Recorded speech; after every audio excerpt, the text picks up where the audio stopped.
ợn quá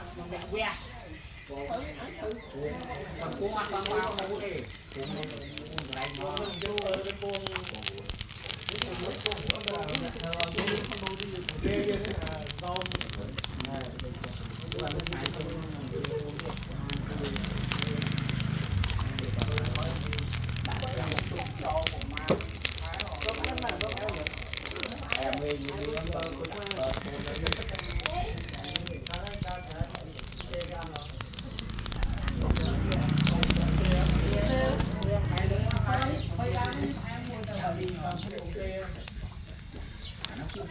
chẳng mua lắm đấy,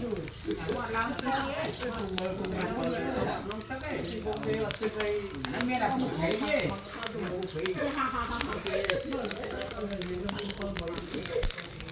bằng cái, ăn